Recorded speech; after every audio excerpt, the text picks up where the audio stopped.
Hi, so today and this week we're going to be learning about Reading Horizons lesson number 57, the different sounds of GH, IGH, and IGHT. The combination GH can do three things. First, when it comes at the beginning of a word, it has the sound of G. The H is silent. Ghost is one word that starts with GH. So watch as I prove the word. First, I'll mark the H as silent to remind us that the GH at the beginning of a word says G. Next, I'm going to mark the vowel. The vowel is part of the OST, vowel family. Underline the vowel family and mark the vowel long. The word is ghost. Steve pretended to be a ghost. Other words that start with GH are the words ghetto and ghastly. We won't prove words like this until we learn some other skills. For now, it is enough to remember that the first sound of GH is G.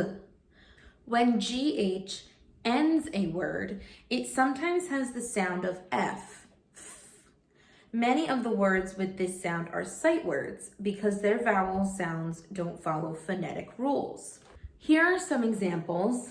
I will mark a small F above each GH to remind us that GH in these words say F.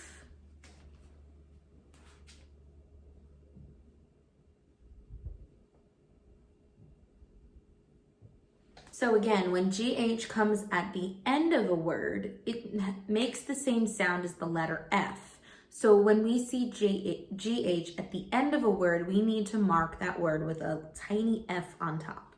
So our words that we have on the board are laugh, enough, tough, and cough. The third sound of GH is no sound at all. It is silent. This is the most common sound of GH. In the combination IGH, the vowel I is long and the GH is always silent. To prove this word, I will work under the word left to right as always. First, I will mark the vowel. As I move up and over the word, I will mark the H silent. Then I will mark the G silent. Finally, I will mark the vowel long. The word is sigh.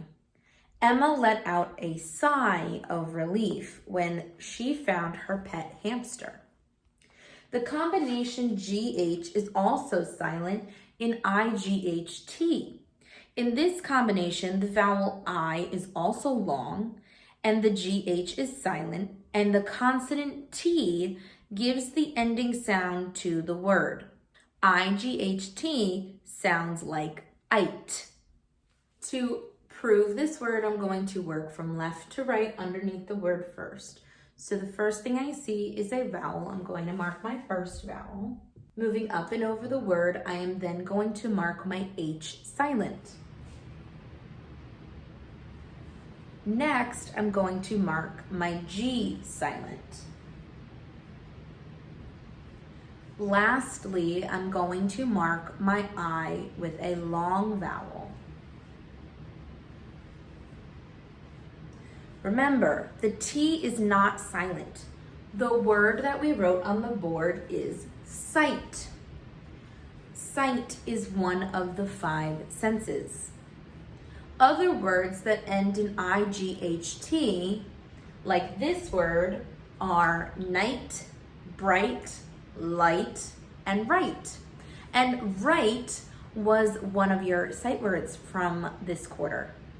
So before we go, I just want to go over the different ways that we can find GH or IGH in words.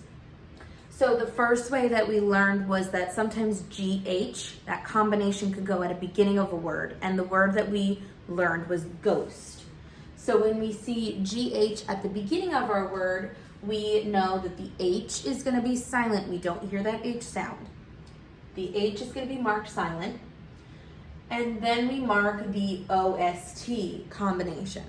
And we have to make sure that we mark our O as a long vowel O, because in the word ghost, we hear our long vowel sound.